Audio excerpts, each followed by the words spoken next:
Relationships require such an authentic version of yourself. It requires you to show up the way that you are.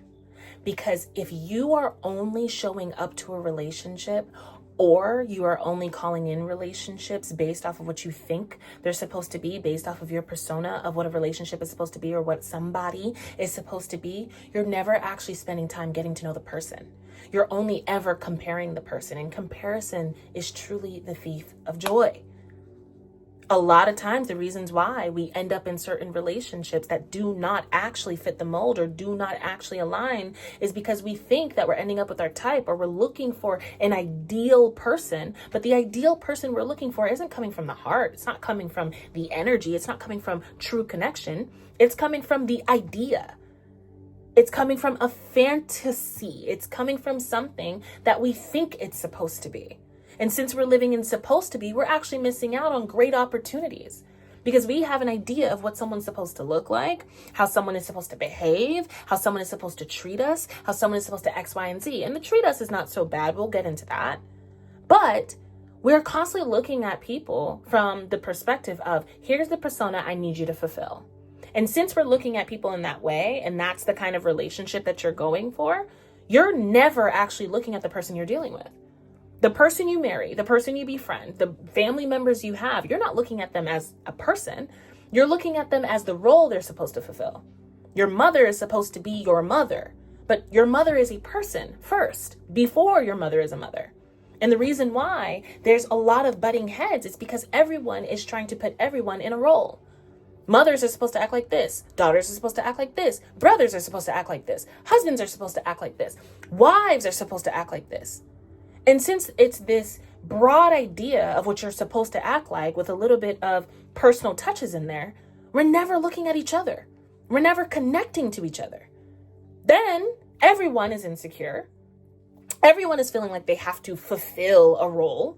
And since they have to fulfill a role, no one's actually showing up as their true authentic self. So we're constantly dealing with liars, and we're constantly dealing with infidelity, and we're constantly dealing with relationships that don't work. Relationships that don't feel good.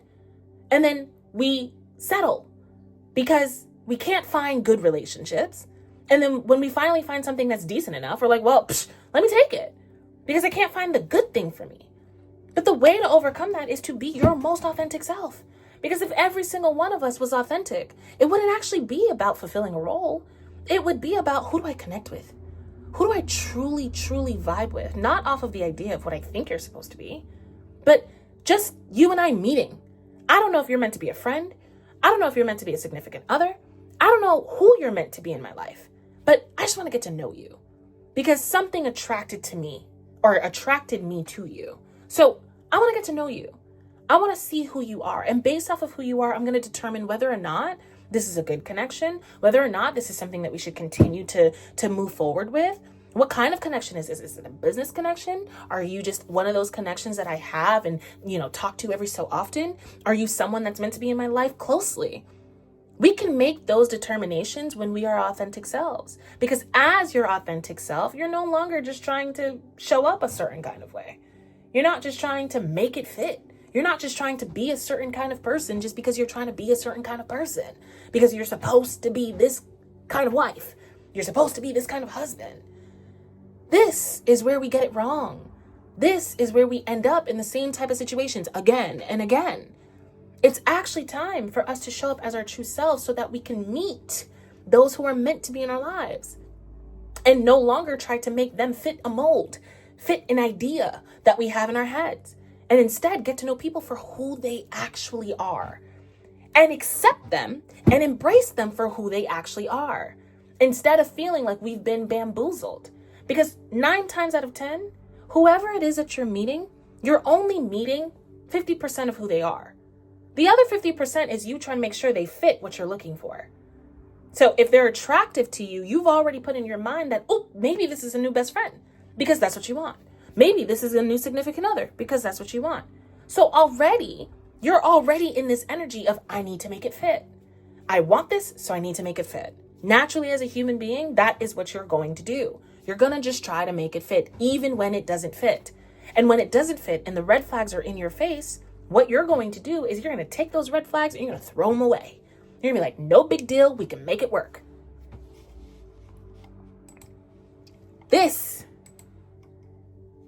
is huge. You will make it work. You'll make all the red flags work because why not?